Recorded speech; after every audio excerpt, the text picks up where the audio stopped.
Right, so I am joined with Mads. The series is called 5 Minutes With, so I'll ask you a question and then I'll set a timer.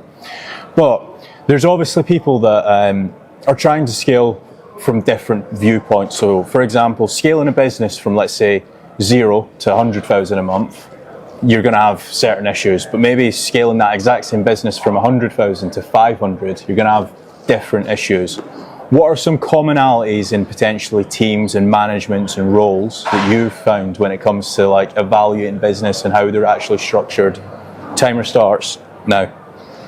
So in terms of the growth, so 0 to 100K, for example, like fundamentally, if I was looking to buy a business, then I would totally look at, is it able to run without the founder? Yeah. Right? Like 100K is not a lot of money. So fundamentally, I would look to see either can it run it on its own, or is it something that can tie into an existing venture? Because the problem is, if you have a business that's only doing 100K a month, 100K a year, then you can't really afford to hire someone to run it and still have profits coming out and so on, right?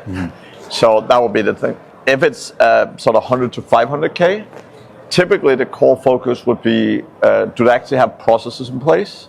So when you're looking at a large operation, it's very key that they have processes in place, that they're in a situation where, again, it can still operate separately. I'll say a 500K business, if it can't operate separately without the founder, then it's a no-go, right? Unless it's something that can tie in directly to something you have. So for example, if it's a link building agency and you run a link building agency and you can literally just transfer the customers to your processes, that's the exception. But in most cases, even when you buy a business, initially you're really looking to transfer it under your control, but keep it running the way it is, so you fully understand it before you start integrating a business into your own. Yeah. Right.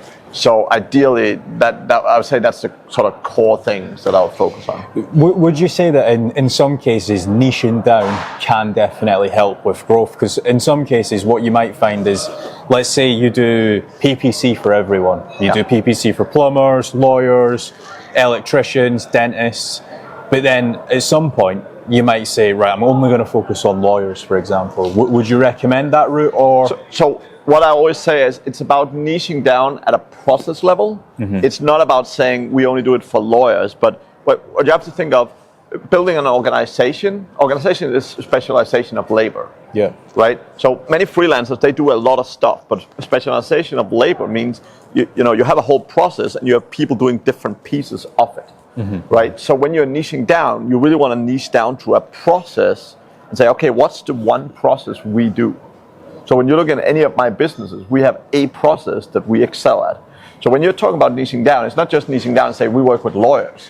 You want to have the entire framework. We say we work with lawyers and we tell them how the website should look like, because we have a template. We know exactly what a law website should look like, and we know exactly how to execute on that website. Yeah. Right? The problem is when you're working with lawyers, like you will still find so many different scenarios, and you'll still have to have people in the company who can go and analyze those scenarios. And hiring someone who can do that is very expensive.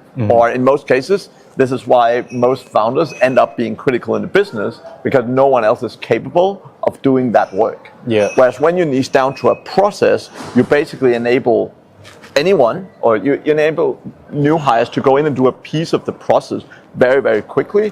And that's how you scale incredibly fast. So if you look at companies like Coca-Cola, for a long time they have one product. Yeah. And the reason they were so successful was they stuck with it, right? Most people fail because they keep adding product, they keep adding services, and they're like, yeah, we can do an e-com, we can do a local SEO.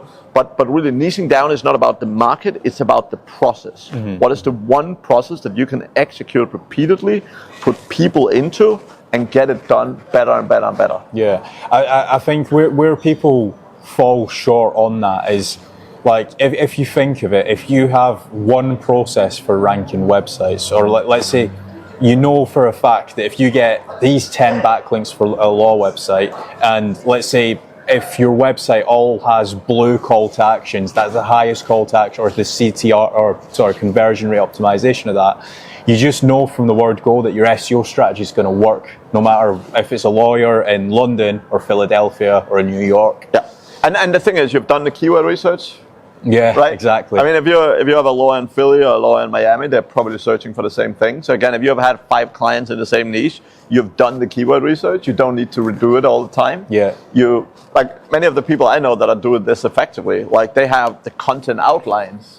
Oh yeah. And they use the same outlines again and again and again. They get them rewritten every time, but they literally use the same outlines. It all comes to speed as well, because again, if you have already got that SOP that you're sticking to, if you can go and perform like a good SEO campaign, typically speaking, if he's a savvy business owner, they're probably going to up their SEO spend and their marketing spend as well. So if you've got that speed with your team, then it just works out really well. Yeah.